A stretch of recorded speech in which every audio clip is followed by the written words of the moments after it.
Apa sih itu filsafat hukum? Mengapa filsafat dan hukum harus melebur menjadi satu? Aku jelasin buat kamu, Sobat Sosius.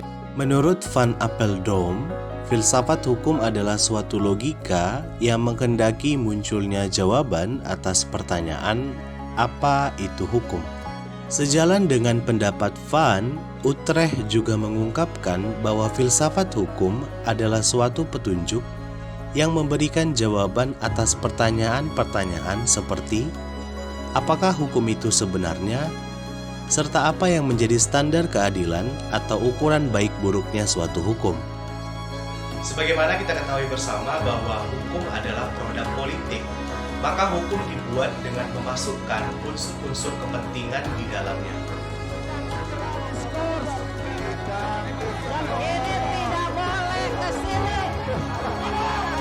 Bayangkan jika kamu memiliki sebuah apel yang kamu letakkan di atas meja. Kemudian kamu pergi kamar mandi dan meninggalkan sebuah notes yang bertuliskan, "Apel ini milik saya, jangan dimakan." Tulisan "apel ini milik saya, jangan dimakan" adalah peraturan tertulis yang kamu ciptakan selaku pemilik apel karena terdapat kepentingan-kepentingan yang mewakili dirimu atas apel tersebut. Namun, tanpa disangka-sangka, nenekmu yang sudah tidak bisa baca tulis melihat apelmu yang begitu menggiurkan di atas meja. Kemudian ia memakannya dan menyisahkan gigitan di apel tersebut.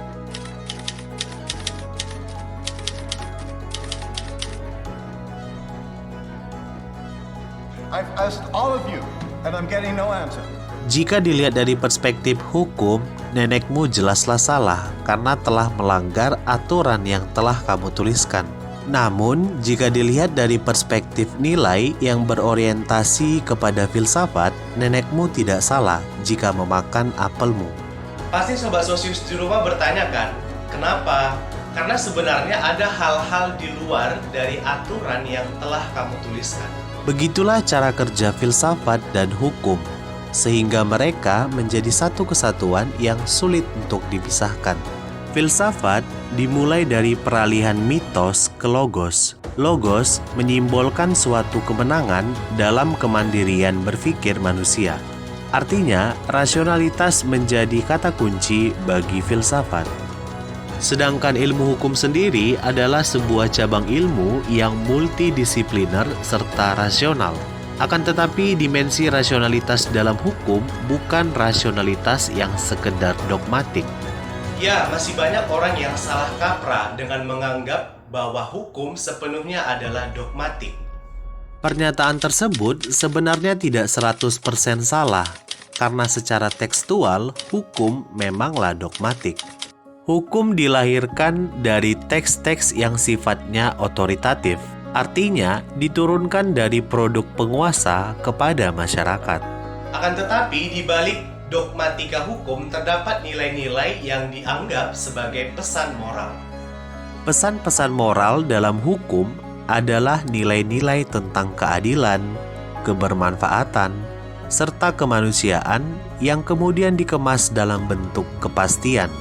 Nilai-nilai yang saya katakan tadi muncul dari suatu perkembangan ilmu yang sekarang kita kenal dengan istilah Mother of Knowledge atau filsafat itu sendiri.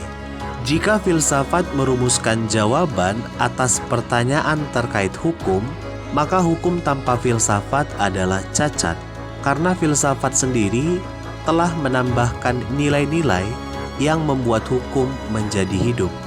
Sekarang, mari kita renungkan, mengapa pembunuh harus tetap dilindungi oleh negara?